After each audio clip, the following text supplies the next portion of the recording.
and welcome back to another episode of Mastermind Discussions. I'm your host, Matthew LaCroix, and today on episode number 3, I'm joined by David Easter, esoteric researcher and graphic designer from British Columbia, to dive deep into the secrets of ancient history, forbidden text, and the nature of reality. David, how you doing today, my friend? Hi, Matt. Thank you so much for having me on. And to everyone listening as well, thank you for tuning in. It's been wonderful to have this opportunity. And I'm excited to have a great conversation today. Get people updated about how you've been doing too. I'm actually glad you mentioned that. I have a very exciting guest that is going to be coming on for April on Mastermind Discussions. And I won't throw any names out there, but it's one of my favorite researchers that I mention all the time. So I'm really excited about that. Now, to give a little background on my relationship with David and how we met and how we got down this road.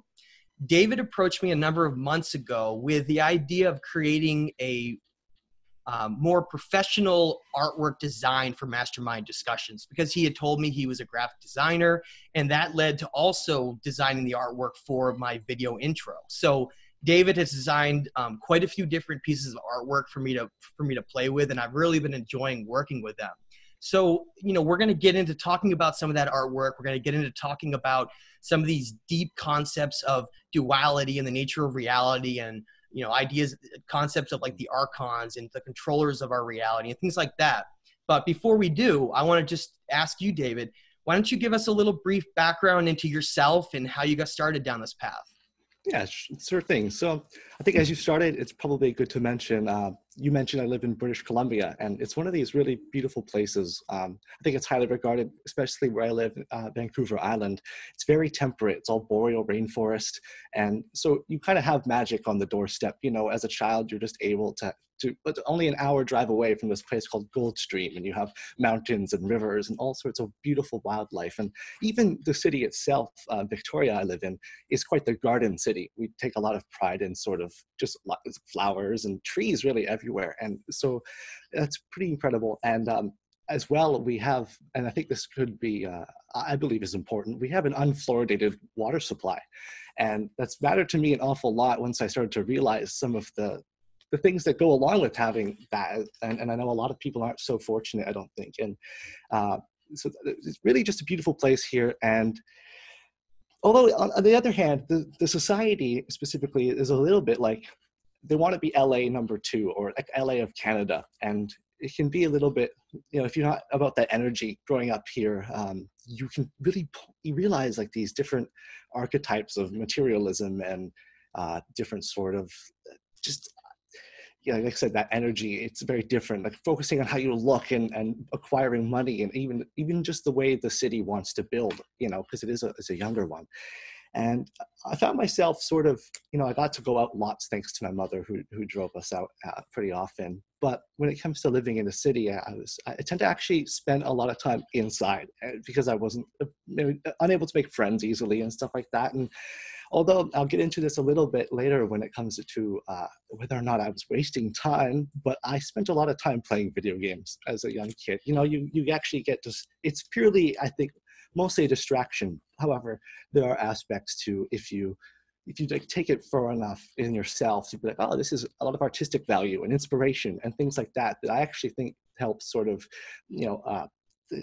create the spark. I was actually just watching a video of yours with Aaron Roach, I believe, of the missing spark of passion. And it was a really good talk between you guys. Yeah. How did living in an environment like British Columbia with these temperate rainforests and massive mountains in a place where there's a city, Victoria, right there, but it's different than a lot of other places, like going to somewhere like New York City or Chicago. Mm-hmm. It's a totally different kind of atmosphere. There's that Western mentality, the people of the West, where, as people were coming to the United States and then they were finding religious persecution or people that were different, they just kept heading west. And I think in some ways I'm a little jealous because there's a lot of, I could call them a lot more awake people and a lot more connected people to nature in places like Washington and Oregon and parts of Northern California, all the way up into places like British Columbia. So how did the environment like that influence you along your path? Actually, that's a good way to connect where I kind of got lost, is that I think that was my main source of connection to that fantasy I felt like I was lacking in the city or at school. I was able to at least go out to a park close by, and because we just have a lot of beautiful landscape even within the city, you can kind of get in, and not to sound like a hippie or anything, but you can get lost and just sort of like, oh, the wind is blowing, and I love the way the wind is blowing, and things like that. And really, like, of course, every day when I'm able to, I guess I sort of have like a mountain view, but they're so far away. But the Olympic Mountains and from Washington are visible from Victoria, where I live, right across. And we kind of just have this really great, just almost like it's kind of like living in the Shire or something of Lord of the Rings. You feel like the world is also just beyond, and you kind of have this. But in terms of feeling that connection to nature, that was something that very recently I've had to reinstate back into my life. And it's through learning about really this esoteric research and going into history and learning how deeply connected the people, and actually another good point here about British Columbia, especially the Aboriginal people who live here, they had such a deep relation to the land, and really realized how magical it was in a way that governed their lives. And I find that so fascinating, because here we are, we're just walking around, we don't look at the earth as if it's this being that's going to create us and teach us, but that's how they lived. And I think that, to be honest, for a while, because of the sort of the history perhaps of the European mindset versus the Aboriginal mindset, and the way that can influence children, and we'll go into that a little bit because of like why they put that bias there. You don't necessarily have the same respect, maybe, or I didn't, sorry, I should say, for their culture until I was a little bit older. And I kind of would think things like, well, here the Europeans were building great ships and traveling across the ocean, and yeah, what were they doing? And I realized later how backwards that mindset was too. Yeah, because they were considered like savages, right? We're all told that, Columbus came here and founded the New World, and that all these savage people were here living in very primitive ways. And then later on, we learned, well, were they living the correct way? They had respect for the earth. They were living off the land. They had connections to spirituality and nature and the stars, just like the ancient people did. So really, are we backwards?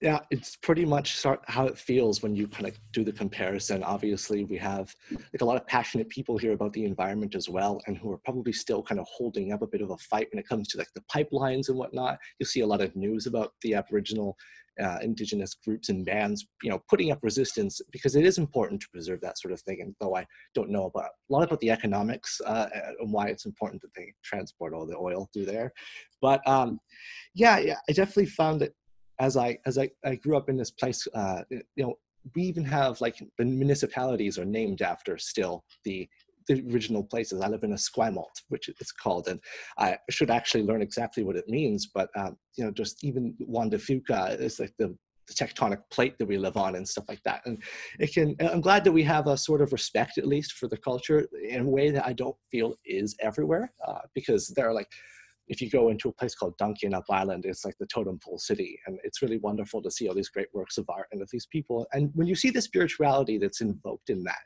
and that's something in comparison to maybe our cities today as well, as they lack sort of inspiration that way in terms of setting up these concrete jungles, right? And they're just all squares, next to each other, rather than, I mean, I would almost prefer living in a city that had like a geometric layout or something. But at the end of the day, even, of course, living amongst the earth would be maybe ideal, but we could get into how we're so unsuited for that also. David, let me ask you, how did you get started with starting to challenge the narrative and look in a different way at reality, and start looking into, well, I want to figure out what some of the information is behind our history? How did that all start for you? Was there like a one moment, the spark, or was it just a number of small things that led up to it? I think it was probably a number of small things throughout like the early course of my life that I mostly ignored and thought was just like woo-woo, silly stuff you hear online. In fact, I've been familiar with this term Anunnaki since I was about 12 years old or something. And my brother, who was a bit older, he was researching this. He must have been looking at Zachariah Sitchin and then told me about this idea that they came and created us as a slave race to harvest gold. And so really in the back of my mind, my whole life almost, I've had sort of this idea like, oh, we could be like genetically made by aliens, and I don't know, but it's just there's so much of this information and things like that kind of always had me like I I was always skeptical of the information I received and yet enthusiastic to integrate it at the same time. And so I was sort of in a limbo for a long time.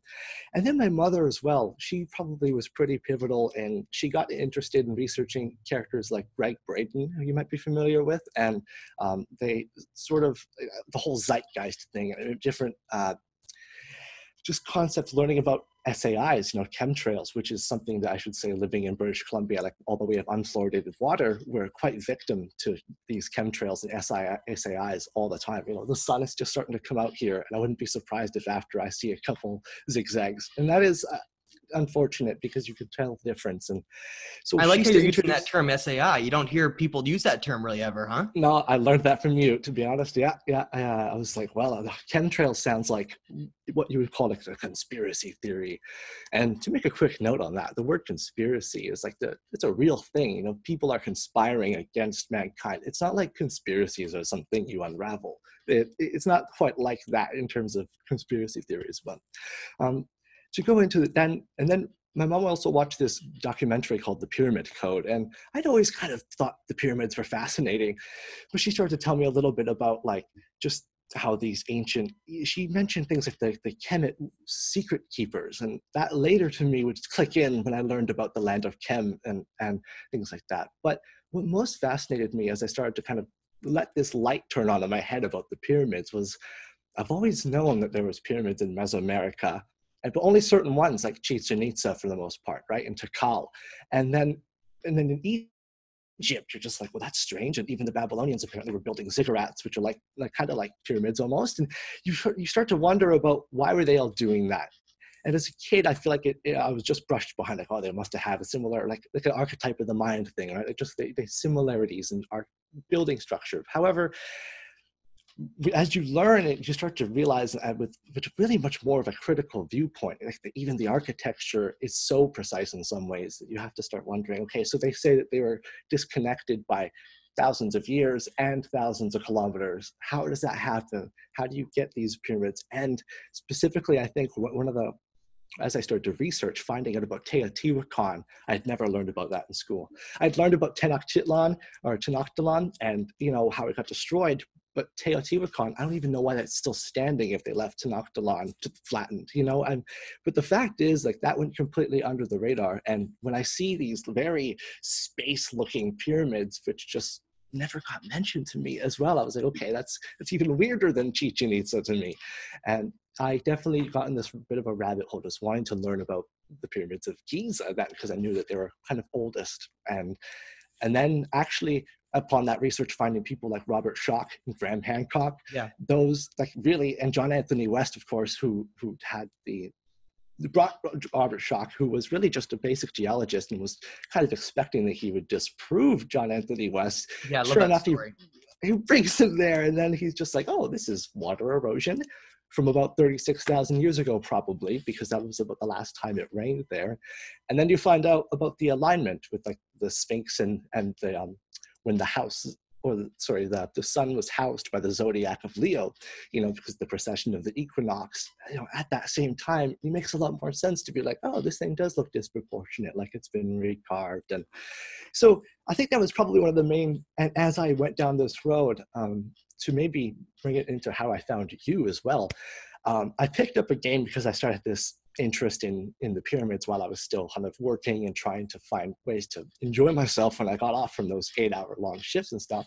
I was playing this video game called Assassin's Creed Origins, which is set in Egypt. And I remember eventually seeing this symbol on like a shield, which was like, as you see in Mastermind Discussions there, in fact, it's this eye of, like this Wajet, the Eye of Horus, but with the eagle and the serpent on each side. And I asked the friend who I had over at the time aloud, I said, what is the eagle and the serpent about? Like, that's really, I wonder what those mean, because I understood a bit about the Eye of Horus being this all-seeing eye thing, and almost being like the sight over mankind or something, and how that works. And the next day, I refreshed YouTube and I saw this battle of the eagle and the serpent, and Leal and Enki battle or fight over humanity's timeline. And it's a video of yours.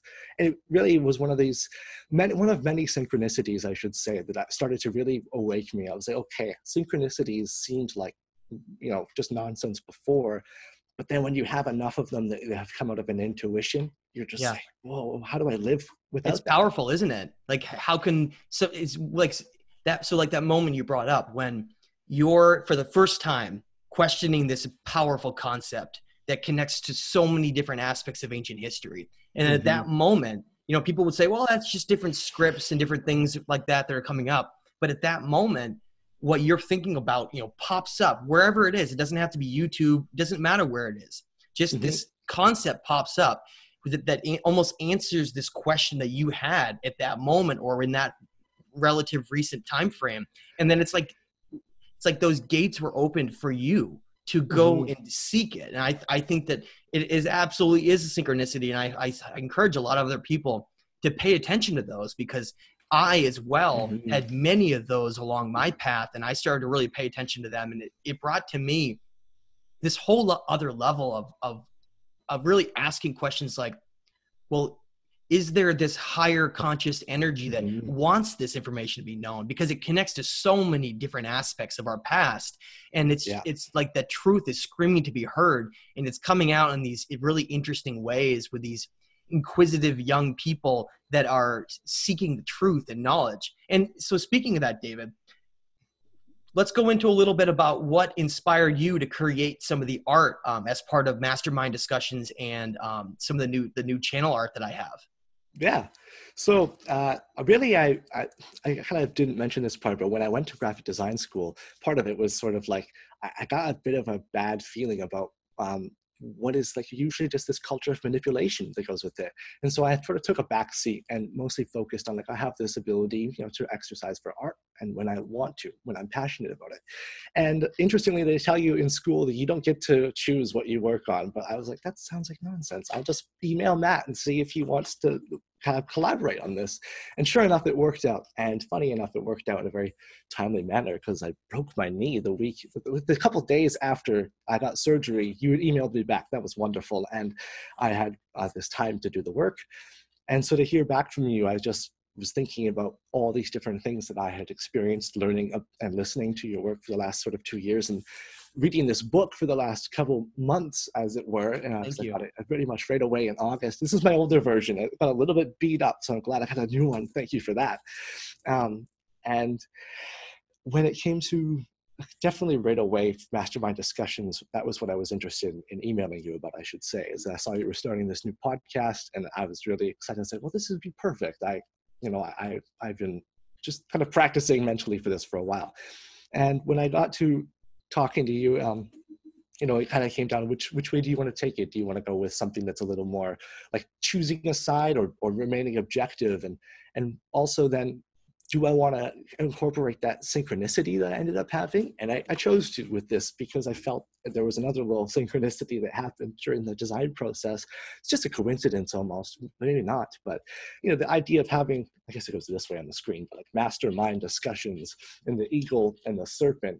And I mentioned this to you when I was kind of breaking it down, that there's the masters, the eagle wants to be the master, and that the serpent is more about conquering the mind, and not conquering the people's minds, but the mind of the self, like in kind of focusing on those things, you should just say, rather than mastering. And that was interesting. It worked out more. No, I love it. They're beautiful. It's a beautiful design. I'm really excited about it. And for that'll be the cover of this show, and you'll see that in the intro as well. And I hope everybody appreciates all the hard work that David did that goes into those.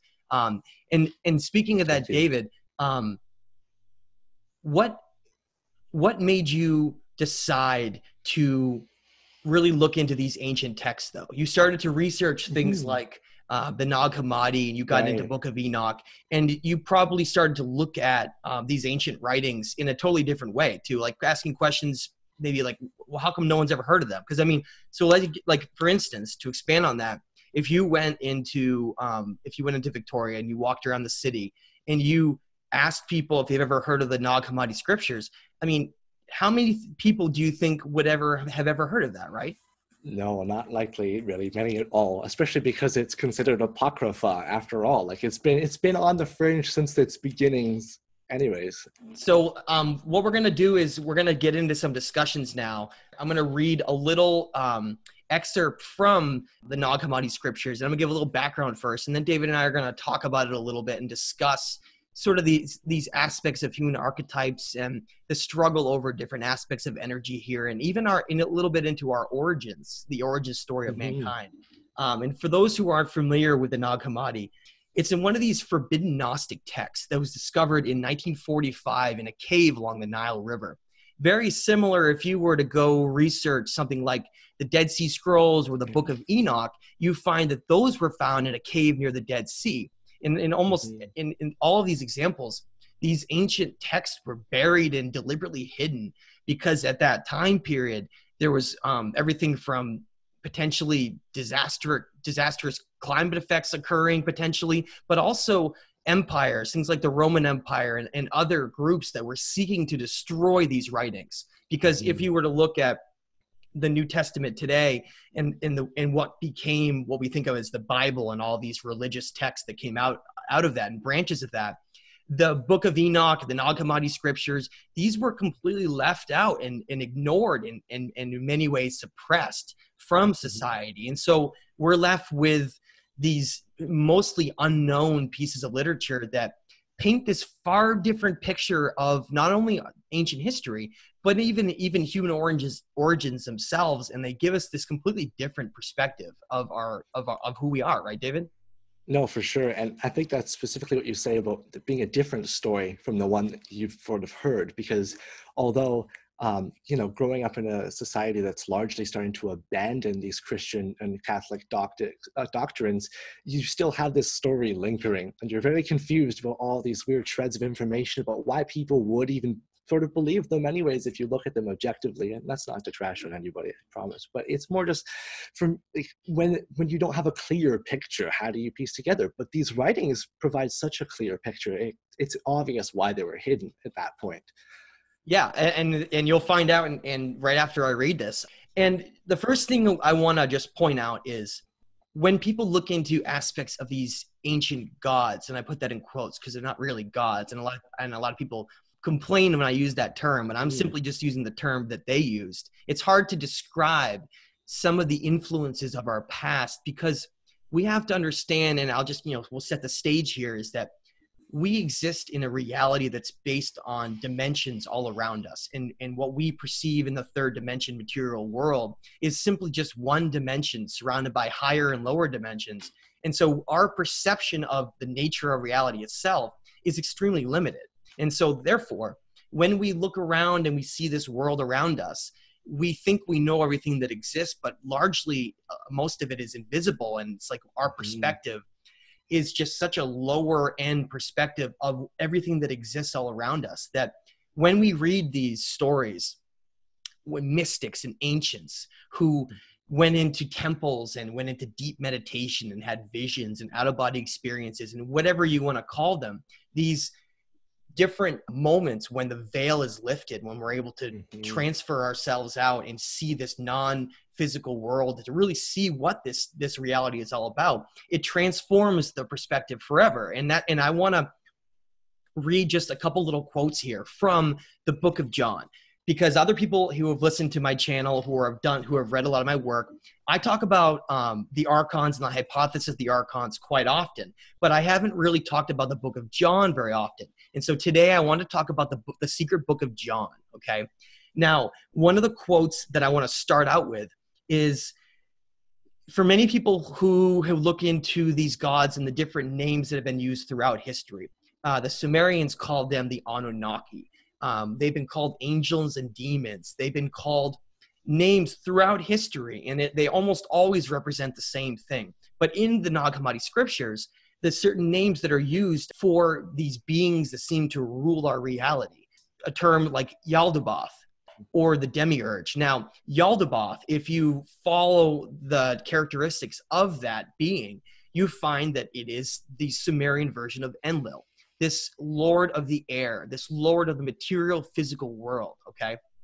Now, in that, it states, and I quote, "I am a jealous God, and there is no other God besides me."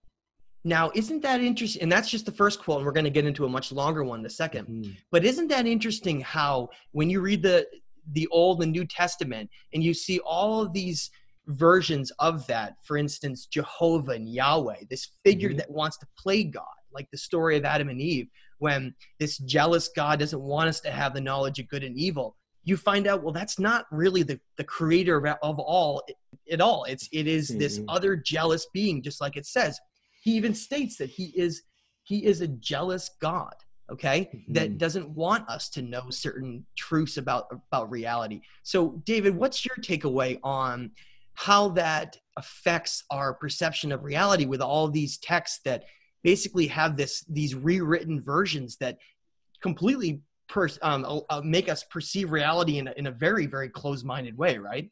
Yeah, for sure. And when you brought up the Garden of Eden story there a little bit, with basically going right to the jealous God thing there, that's actually a story I try to tell to people because it's so famous, and show them that even in the most common wordings, you can clearly see that it's being told in a way that's like letting the truth through on the tiniest silver lining, where, like, after all, the serpent doesn't really do any actual deceiving, and yet for some reason Eve says, like, the serpent deceived me. And you're just like, I just read this, and in fact this God figure deceived Eve. He literally lied to her and said, don't eat from the fruit or I'll kill you, or you'll die. And the serpent goes, no, you won't actually die, you'll just learn good and evil.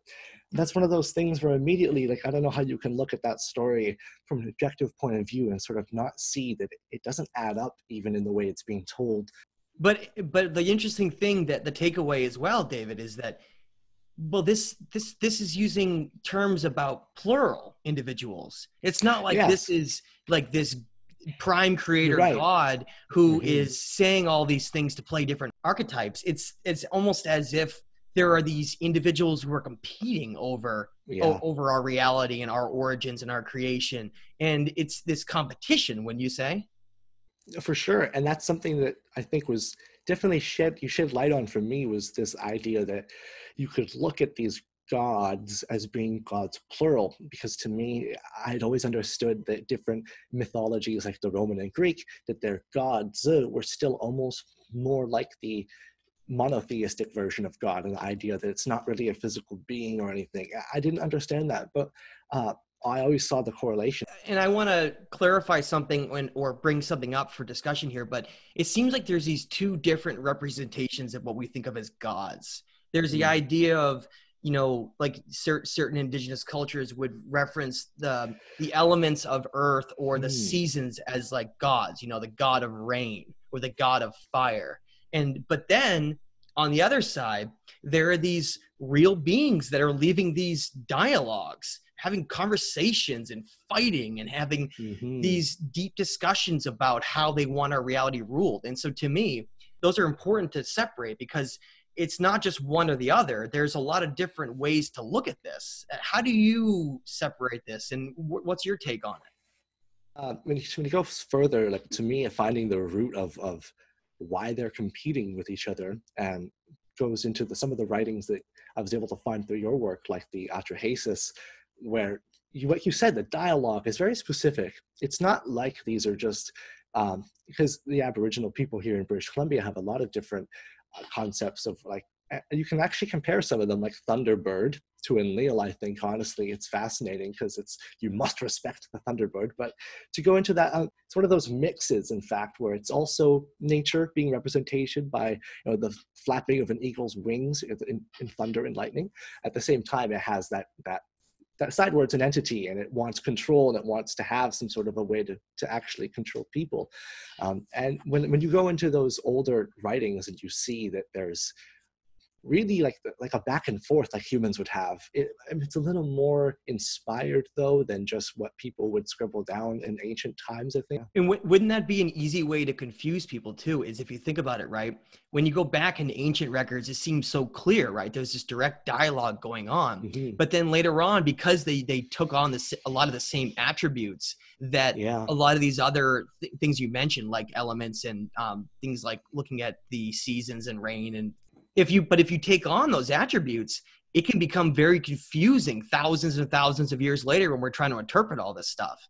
Yeah, I think the planets as well, Yeah. Jupiter and Mars and all those things. You just think like, oh, of course they found the celestial bodies and they made gods of them. Well, no, people like Gerald Clark and yourself get into it. And I found him a little bit through you. That they're fighting over these celestial bodies because they're ruling in our sky. They actually want to have the presence associated with them. Yeah, exactly. So getting deeper into those concepts, I want to continue with a longer quote from the Secret Book of John that I found just absolutely fascinating. Now, in one of the last shows I did when I talked to Jeffrey Wilson, we on the last Mastermind Discussions, for those who haven't seen episode number 2, we got into an ancient Mesopotamian cuneiform tablet called the Myth of Adapa. And in that, it mentions how Adapa is like this perfect man that is created, who the Anunnaki gods become jealous over. And it goes through this whole story of how he's brought into these higher dimensions and these other locations, but then ultimately is brought back into our physical realm. And that's essentially where the story ends, with him being mortal instead of being immortal. Right. Now, this is what I want people to do. I want people to go either listen to that or go read the Myth of Adapa, and specifically reference when he's talking about how he's greater than the Anunnaki and all those things, to connect what I'm about to read you, because this is completely fascinating. The way, if you want to try to find correlation of truth, I have so many people, they're like, well, how do you know this is true? How do you know this wasn't just rewritten? How do we know what's real or not? Because so much tampering has gone on. Well, the best way to do that is to just follow evidence. If you have a piece of writing from one location, and then that same information is carried over by a completely different culture thousands of miles away, you got to start paying attention, because that's an instant piece of correlation. Now that's why I'm excited to read this, because it almost is like hand in hand just what basically the Myth of Adapa said from Mesopotamia, but it's from the Nag Hammadi scriptures. It's a Gnostic writing. For those who don't know, the word Gnostic comes from the word gnosis, which means knowledge. Okay, so this is basically an ancient people that prided themselves on the acquisition of knowledge and the preservation of knowledge. And this is what it continues in the Secret Book of John says, and I quote, "And in that moment, the rest of the powers became jealous because he had come into being through all of them. And they had given their power to man, and his intelligence was greater than all of them who had made him, and greater than even that of Yaldabaoth. And when he recognized that he was luminous and that he could think better than they took him and threw him into the lowest region of all matter." Okay? That is almost identical to the Myth of Adapa. If you read that, it's almost identical. To break that down, then I want to give David's his take on that. It's like this perfect man was created that was even greater than its creator, okay? And I don't mean the prime creator of everything. This loving force that is basically intelligence that's found everywhere, and the golden ratio and seen throughout, galaxies and flowers and shells. That's not that creative force, but these entities and beings that seem to have come here and taken over our reality and designed things that the way they wanted to, based on certain laws and rules and concepts. And here we are, this being becomes even greater than them. And like I said at the beginning, that first quote, "I am a jealous God and there's no other God besides me." There's a lot of jealousy and aggression in there towards mankind. Wouldn't you say, David? Even just look at the way it's worded in Genesis. So he just says, like, man has become like us, knowing good and evil, lest they eat from the fruit of life, then becoming immortal. And it's one of those things where if you can't take it literally, look at the subcontext in that. It's very jealous. It's like, wait a minute, this is a risk. I don't want these humans to grow up. And I did just find the quote that you found there, and it's fascinating. This is part of what I was reading last night, and it's interesting.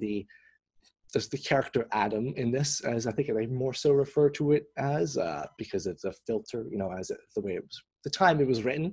But this Adapa character, they even mentioned that he was lifeless for a while, that he sat and did not have a spirit at first. It's very interesting that when you learn about like this original spirit then came through and inhabited him. And these creators of Adapa were in fact deceived almost. That's another interesting point, is maybe they feel cheated after all because they were trying to do something, and yet this other spirit enters Adapa, and then that's when it realizes how powerful he is. Yeah. Let's expand on that, because I really like that concept, David. So if you are an intelligent creator of, let's say you were going to create a video game, okay? Mm-hmm. You were going to create a video game where you create an entire reality, right? As complex as possible. And you're creating galaxies and star systems. You're creating matter. You're creating how everything interacts with each other based on different vibratory structures. And then you're saying, okay, well, I don't want everything to just follow this perfectly loving and intelligent way. I'll put in free will. I'll put in the idea where beings can go whichever direction they want to based on the influences they have around them, because that would be the ultimate way to explore every different freedom of expression, right? You would allow us this free reign to sort of feel our way through reality and discover things, because like you said, we're not just this physical body, but we are this conscious, energetic soul that resides in this physical body to experience this reality here. And so going along with that concept, let's say you were overwatching everything that was going on in this reality you had created, right? This game. And in that reality, certain beings rose up to become so powerful that they literally tried to become gods themselves, right? And they tried to control other sentient beings so that they could play this role that they're not really that prime creator, but they're trying to play that role because that's the ultimate role, right? So you would be perceived as the creator of everything when you really are not. And so in that game, right, let's say you're observing this situation where these powerful beings come to this realm where it's this place that has this creative spiritual energy. You can call it Gaia. You could even call it Sophia if you wanted to use that term that's referenced from the Nag Hammadi, this Gnostic term. This feminine, creative, spiritual energy that seems to allow life to flourish, right, in these certain places. Now, our realm of Earth is one of those places. Now, you're here and you decide you want to create a being that's taken on after your image. But that being's responsibility is to essentially do all your work in this reality, and you control them in some jealous ways.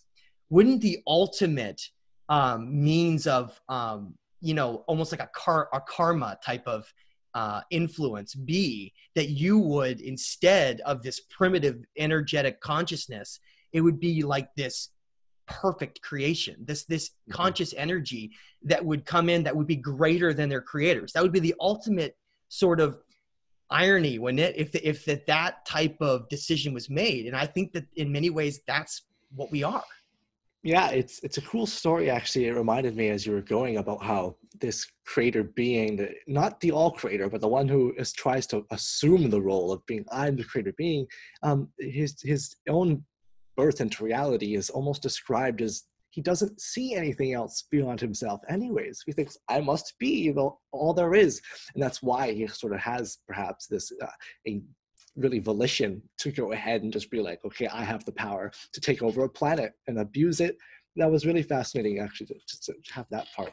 And definitely, I think to comment on that, it's almost like the observer, the real prime creator, watched that ignorance. That guy just stepped forward and be like, kind of like how we do on planet Earth, to be honest. It's very, it kind of, how would you say, fractal. It fractalizes. It's interesting that the human attitude is so much derived perhaps from these beings and these gods. And it watches this guy step forward, say, I'm all that's important. And then in the long game, eventually basically screws him over, perhaps. And you could, I guess I can see some correlations with that is, for an example, so much of our world is run through these AI type of artificial intelligence computers and these machines, right? But we created those, right? We created those to do the work for us so that they could service us, so we wouldn't have to do that work. Sounds a lot like what they did to create us, doesn't it? Now, what would happen if that artificial intelligence or, you could call it this non-organic being, what if they were to become, greater than we are, right? It would make us angry. It would piss us off, wouldn't it, David? Well, I think it would scare us too, which is probably part of the reason why it'd make us angry. And that's a really interesting aspect that goes into, like, even this Yaldabaoth, like, extra dimensional character can experience perhaps fear. What an interesting idea. So he's fearful because here's this sentient being that they were basically in charge of creating, but oops, it became potentially greater than them. And so what is the ultimate thing to do? Well, if you were to go back and read what I just said about how this character Adapa was cast down into the lower regions of matter, if you had a spiritual being that had the ability to travel to other dimensions, who is this higher being, like a god, like they were, this being who had conquered reality, the ultimate way to trap it, the ultimate way to get back at that being would be to force it into a lower realm of energy that it doesn't belong in the first place, to essentially trap us here. And I think that is where that fear aspect of what we could become, that was why that was decided. Because, I mean, look what happens to us. We only live 110 years and then we die, and then we have to come back and live some completely different life again and try to regain everything we had before that, and, pick up these scraps and try to fight our way through this reality that is just completely ruled through chaos and ignorance. And look at the mentality of people today. It's if you take your mind and put it on this higher level perspective, like we're talking about right now, these, we are beings that are basically like gods of our reality, and that we are supposed to be in these higher dimensions and be almost like creator gods. But instead, look at what we're doing. We're fighting over artificial borders on the only planet we live on. We're destroying the planet that we have, that is our home, polluting it with plastic all over the place, fighting and killing each other without even knowing any of the people that we're killing. I mean, these are really, really destructive mentalities that have been ingrained in us, wouldn't you say? No, for sure. And as you get into with a lot of your work, it's to keep us in a low state of consciousness. Exactly. And specifically, I thought it was interesting, actually, that you pointed that out, that it's about being a spiritual being, because I did say into the lowest depths of the material world. And it almost gives the idea that there are, other worlds that this Adamu was able to inhabit. And I think when you read the Apocrypha yourself, you sort of get the idea that the spirit didn't necessarily come from, the creation process anyways, that it is sort of an injection in an experience. It's becoming an avatar. And the fact that we have become very, not only systematically like tricked into putting ourselves into the lower state, like there's lower, like if you get into the chakras, like the red state, but obviously perhaps we've been genetically manipulated as well along the lines to bring us further down. So the fact that we can't, because this Adamu, he's written as being like very radiant, it's not quite your average person and it's not just because, even I'd say, even compared to your average person who would be an enlightened, highly conscious person, you're not quite achieving this God reality level. And that might have just been, it might not be quite as possible right now. I'm not sure about that, but you can touch on that. Yeah. So if our reality is based on this idea of like a game, and I want to go along with the same idea of that game I created, the creator of everything, this intelligent designer, he puts a system in place where any sentient being, the only way for them to ascend to reach higher realms is for them to realize that their physical body is just an illusion and that they are eternal spiritual energy, right?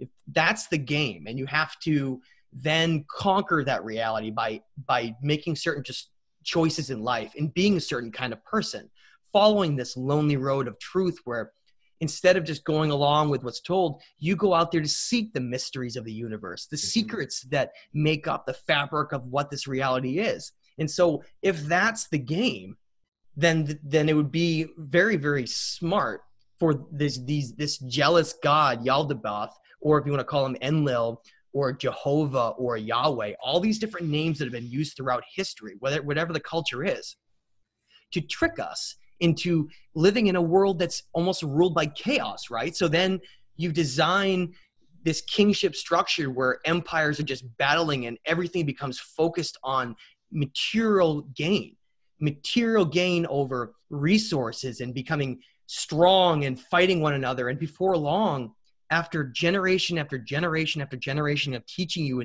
completely incorrect model of our reality, we become lost in it, don't we? Right. And David, I want to read another quote to expand on this whole idea of us being in this game here with these certain rules that seem to govern us. And this, of course, you'll know where this quote comes from. This was the inspiration essentially behind why I called my last book, The Stage of Time. And everyone knows this quote, but I want to read it in terms of the context of what we're talking about. Shakespeare, he says famously, all of the world's a stage, and all of the men and women are merely players. They have their exits and they have their entrances. And one man in his lifetime plays many parts. Isn't that interesting? Because really look at this reality with free will and all the things that govern our decisions here. You know, we have the ability to do anything we want. We can do anything we want here, but can we? Because there's so many restrictions that are often in place. What if you were to wake up in this lifetime and you were, you know, some child warrior in Africa with some civil war somewhere?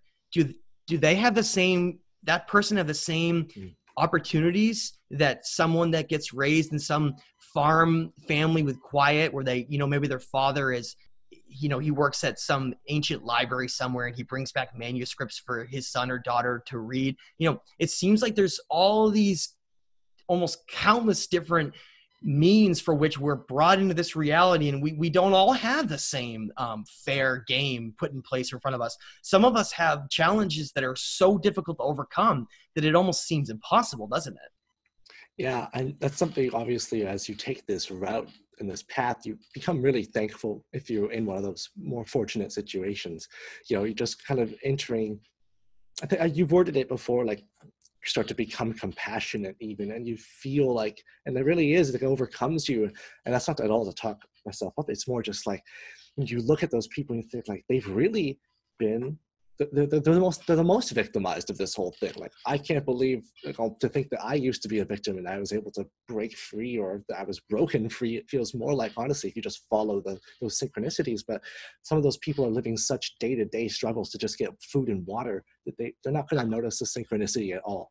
And they're not going to, I mean, on the bright side, you know, in some of the more less developed countries, they still could have that connection to the stars and whatnot, at least, you know, that we are lacking now. Yeah, and that's a good point. I mean, we live in, you know, in the United States and Canada, many of us live in this land of plenty where we have, you know, almost anything we want when we want to get it. But what's the trade-off is that most people don't have so much light pollution and so many things that are obstructing their views of the stars and this incredible cosmos that we live in. To then, and I bring that up all the time, but I think it's so important for us to talk about, because when we lose that, we lose connection with, well, what is our place in this vast cosmos? You know, what is our place in this universe?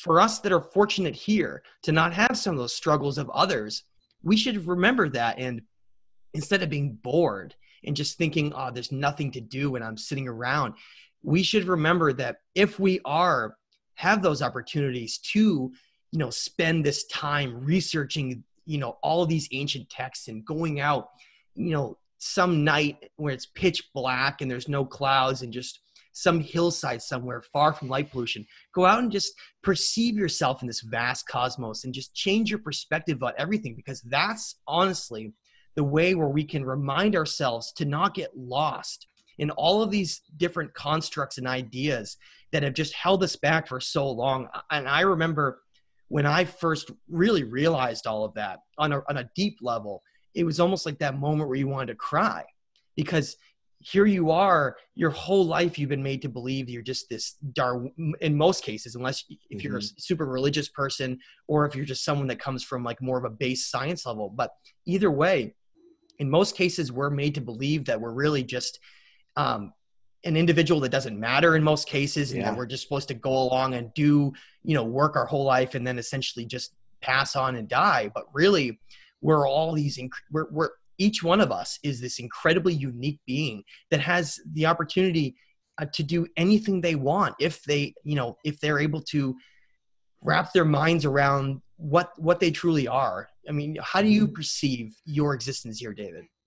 Well, as you said, I think it definitely started to become connected like to the stars, because like you can get really fascinated when you look at the stars in like a fresh light again, because we live in a day and age where I almost look at us like these, although not the actual term fourth dimensional, but because like Carl Sagan describes like, the flat land, and then we live in the 3D world where you go into space and there's not really an up or a down anymore. So it's kind of like 4 dimensions. And the fact that we grow up with this knowledge just like so readily available to the point where kids are like, yeah, I want a planet in a galaxy or in a solar system in a galaxy surrounding a star.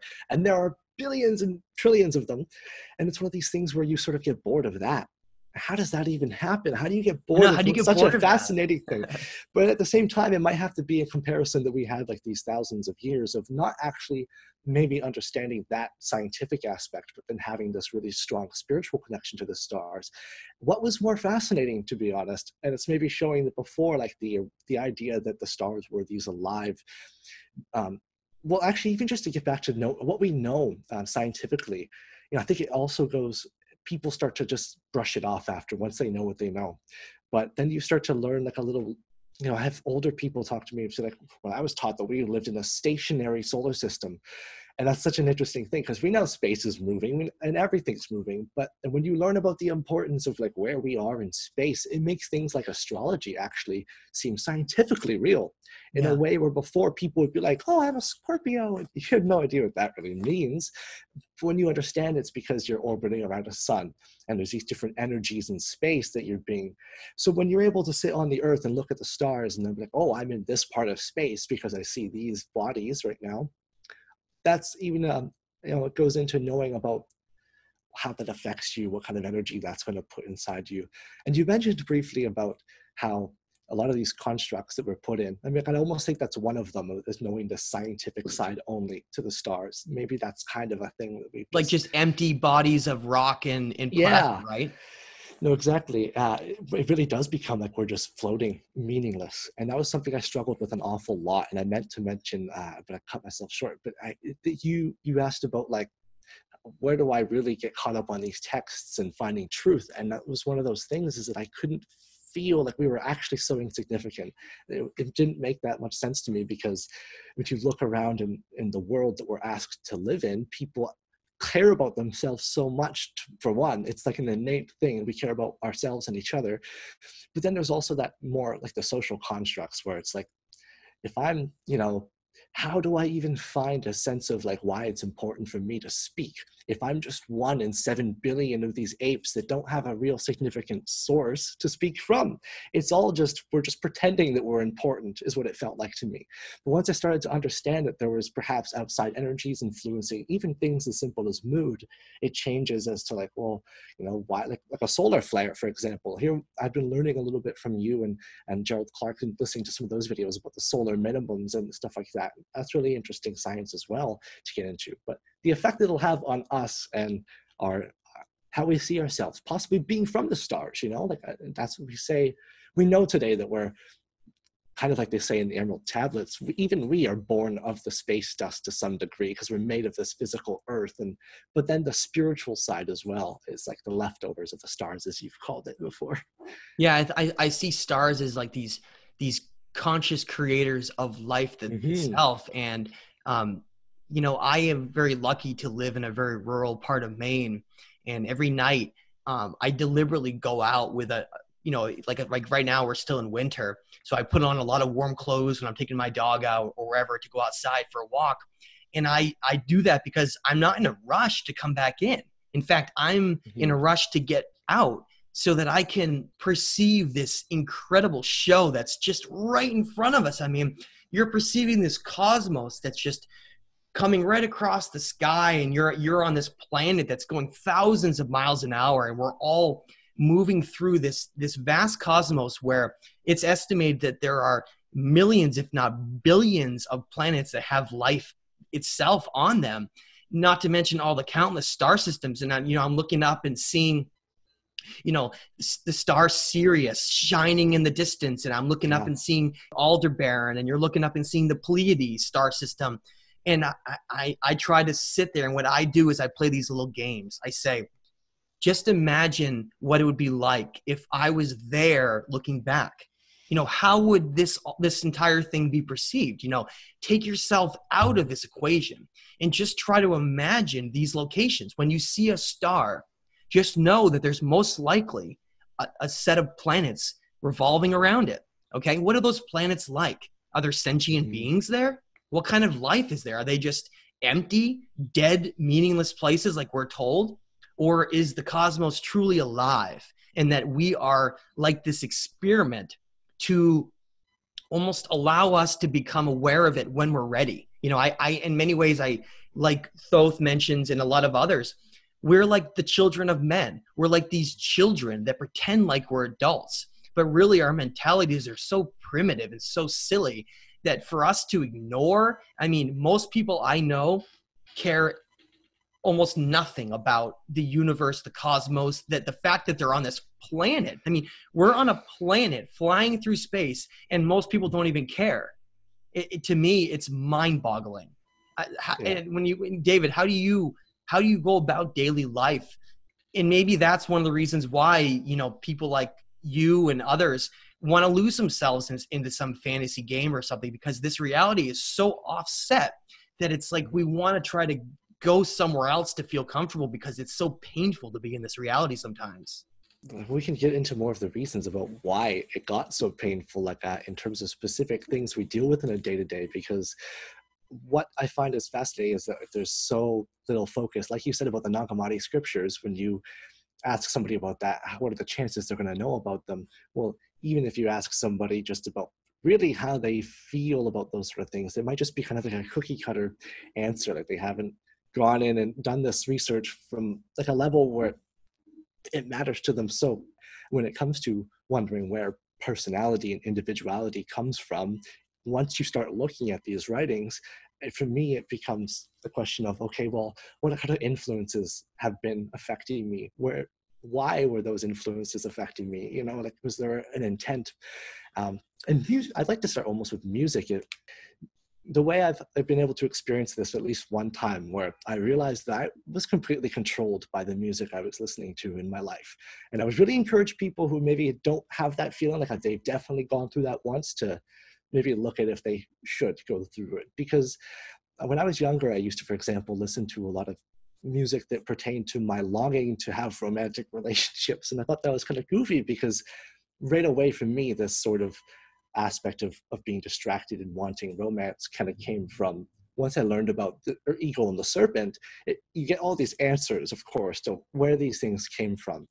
And that was one example for it. And I was listening to like this mopey stuff. And when I started to break out of that shell and listen to, specifically, there's this artist named Roger Hodgson from the band Supertramp, which is a pretty famous band. But Roger Hodgson is a very highly conscious and loving person, and was able to show me really exactly how much of a difference, like the wording, when you're listening to a song that's basically going like, oh, she won't love me, blah, blah, blah.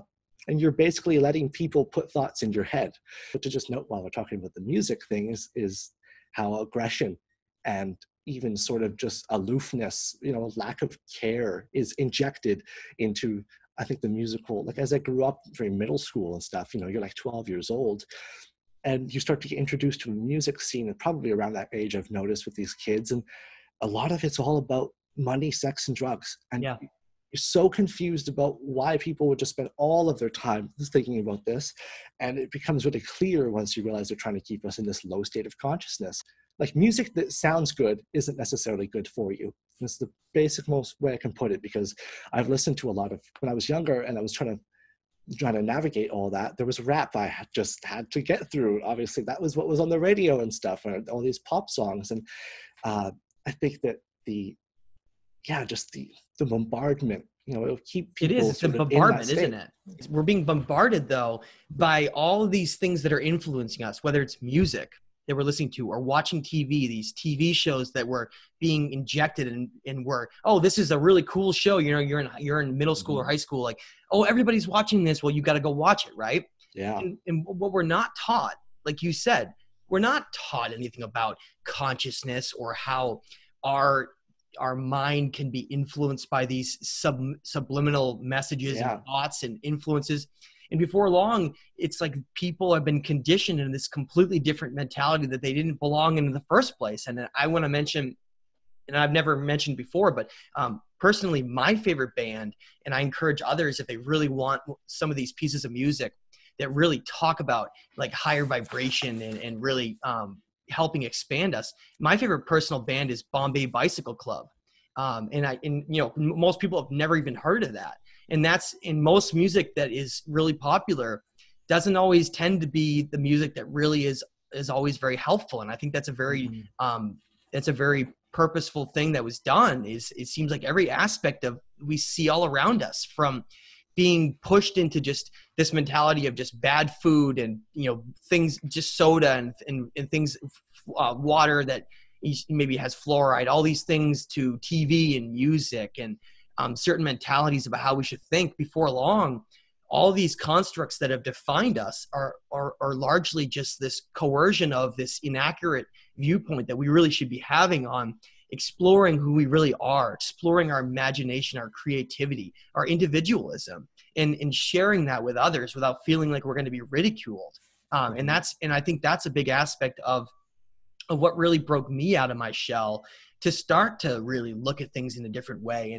But unfortunately, some of the negative sides of that is when you do decide to have that path, it often can be a very lonely path, because most people are so fixated on that other type of reality that, like I mentioned, you go to a party and, people want to just do small talk and talk about sports scores and a lot of these sort of really often meaningless types of information. And the person who, and I'm so eager, I just want to meet those people that want to talk about, astronomy, geology, biology, spiritual realms, ancient texts, anything that has to do with understanding our reality. And unfortunately, it seems like it's very difficult to find.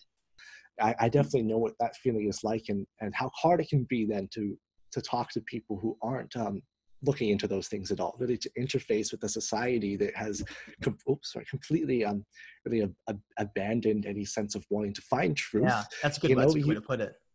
It's almost, it's strange to me. I find that there is like a limbo right now with people mostly my age, where they want to accept the benefits of having a spirit. They think like, well, I could do whatever I want. Free will sounds great. Overthrow the government. But they don't look at the disciplines. And when I say discipline, I just want to point out, like, it's another one of these inversions possibly by the eagle, is that, we think of discipline a lot of the time as being like, you have to discipline your kids. When in fact, you have to teach your kids discipline. It's the thing that you practice yourself, because we use it sometimes like, what is your discipline in life? And it's like, well, it's a job. It can be used that way. And so I think, like, when you start reading about this esoteric knowledge, and especially things like the Emerald Tablet, you would realize you'd have to become a bit like a monk almost to really get out of body. And that's a bit of discipline that our society seems really just doesn't want to have anything to do with. Yeah. And even the idea of like controlling yourself, let alone having somebody else control you, which I found very interesting. One thing I've noticed maybe is, and it'd be interesting if you could touch on this, is sort of the idea that we have like a witness at all times. It's something I find that a lot of people my age will struggle with because of the way things they do behind closed doors, perhaps. They don't want to think that their life isn't a secret. And whereas I've taken this path of, I don't want to deal with secrets anymore. I'm trying to uncover them. And part of that, for me, I found it actually comforting to think that I wasn't alone my whole life all of a sudden. Whereas I try to tell people, I'm like, don't you understand that there's two of you inside of you to some degree, and this other you is really knows better, and it might judge you a little bit, but from an idea that it wants you to grow. Yeah. And that's one of these things where people, they just think like, oh no, I've done some things I don't want anybody to know about. And they don't even want to accept. It's almost like they're stifling themselves that way too. Yeah, that's a great point, David. I really can resonate with that quite deeply. I got to the point where I think when I became, I guess I could say I went down a road of becoming almost like an atheist when I was at my darkest point in life. And I was almost angry of the idea that I was just alone. and that there was nothing mattered, everything was meaningless. And it was very, very, it was very damaging. And I remember, you know, once I started spending time paying attention to ancient texts and getting a little more spiritual and starting to understand that everything is connected and that we have this higher self, like you said, there's like these two people that resides in us. There's like this lower self that is like this primitive side of us. And then there's this higher self that's there all the time, and everyone has it. The problem is that most people just don't really know how to listen to it. And I think that it comes through in certain subliminal thoughts and in things like intuition, these feelings where most people will just choose like a logical type of perspective where everything they decide to do in life is based on like their mind deciding it. It's like, oh, it's everything's based on my own intellect. But then there's this whole other side where it's like, you probably shouldn't do that. Or maybe you should do this. Like these little hints, these little like fragments of this other intelligence, right? Yeah. And to me, once I learned that, it all of a sudden, once I started to understand our connection to all of this and the higher self and everything, it was an incredible breath of relief because I didn't feel alone anymore. It was like all of a sudden I wasn't just this Darwinian ape that nothing mattered and I was going to die. I was part of something much greater than myself. And that's something I've been very thankful. I want to actually just thank you right now again. Like you've been able to supply a lot of purpose in my life, Matthew, by sharing this knowledge. Like it goes from, like I just said, looking at really almost hating yourself because you're just alone and you're angry about that, to being like, oh, wait, I can use my life to maybe help other people have the realizations even. Well, I think that's a big part of what separates individuals that start to realize that they're, you know, not running with the pack anymore. They're, you know, not part of this almost like a farm of conformity. They're creators, they're imaginers. You know, they create music, they create artwork, they write, they create beautiful, they go out and create gardens, they clean up their world. It doesn't matter what it is. It's all about creating and bringing something back and giving something back for this incredible opportunity. It's a gift to be able to be alive and to experience this incredible reality. I walk outside in the springtime after a long winter when you have that leaf out where all the leaves just explode during like a 1 week period, and they're the brightest green you could ever imagine of the whole year. And I'm just overwhelmed with beauty. And I think to myself, not there's mosquitoes around and bugs. I think this is the most beautiful reality I could ever imagine. And it's truly an honor to be able to be here right now. And I think we need to remind ourselves that this really is an honor to be here. Because once we do, we take more responsibility for the fact that we're here and have these decisions we can make that can influence so many others. And we can really give something back for the fact that we have this ability to stare up into the cosmos and perceive our existence here. Because it really is an incredible thing to have. And to me, it's a gift. Well, David, before I go ahead and have you call out your website and information, I just want to point out that Yaldabaoth in the Nag Hammadi scriptures is specifically called the ruler of essentially the demiurge. And the demiurge is this idea that we have this primitive state that exists within us from, you know, the fact that, we do come from origins that aren't just from, you know, conscious, spiritual, like from the stars, but, you know, our base origins are of something like more of a Neanderthal type of creature who, you know, has these base urges, and those urges can really control us in many ways. And this character, this individual who's this ruler over a material world, they are essentially, their reference as being the ruler of essentially our demiurges. And when you look at everything about how it's been rewritten in our reality, has been certain things have been constructed in it so that we are basically just living through our urges in almost at all times. That seems like the whole point of most people is that just living through urges. And I think that's really a very telling thing, because if you were to live through your urges, you would never be able to advance into a higher being, because you'd be stuck in your most primitive state. And I think it all comes back to that. Yeah, for sure. So David, go ahead and tell everybody, you know, just quickly what your website is and, you know, where they can find your work. Okay, so yeah, like I said before, just for anybody who is going to be looking at my work there, I never took much of like a huge corporate stance. So if you're thinking, oh, he's a graphic designer, don't be too surprised if you see that it's kind of relaxed and more art-based, but maybe you'll be happy with that. And so I recently put up a website. I hope I can get it sort of right here. I believe you'd go to davideasterdesign.wixsite.com/ and maybe you can put this in the link for I'll have it in the link below. Don't worry. Yeah, Arcane Imaginary, and that's just currently where I have a bit of like a portfolio I put together for this talk. But I would encourage people, if you want to just sort of get maybe an idea of this, my general ethos is, this is the reason why I named my Instagram account this, is it's ethos Easter, so ETHOS_Easter, like the holiday. And if you kind of go there, you get another bit of an idea of just what I'm all about and the kind of art I like to do. And on the website, I think it should work, is that there's a contact page. But if just in case, you can just reach me at davideasterdesign@gmail.com or on my Instagram. David, it's been awesome sitting down with you. I really enjoy talking to you. You're obviously an incredibly deep thinker and a very talented artist. And so I really appreciate all the work you've done for me. I highly encourage people to, if you're interested in having something done, contact David. He's a very, very eager graphic artist who's got a lot of talent. And I just want to say I really appreciate David for coming on today, and I appreciate all the people that support my work. If you don't know, my website is thestageoftime.com, and my YouTube page is Matthew LaCroix. I also have an Instagram and a Facebook as well. Check all that out. And next on Mastermind Discussions, we're going to be having some exciting guests, people like Billy Carson and some other unknown ones I'm not going to bring up. But so we have a lot of exciting content coming up. Go ahead, David. Give your last thoughts.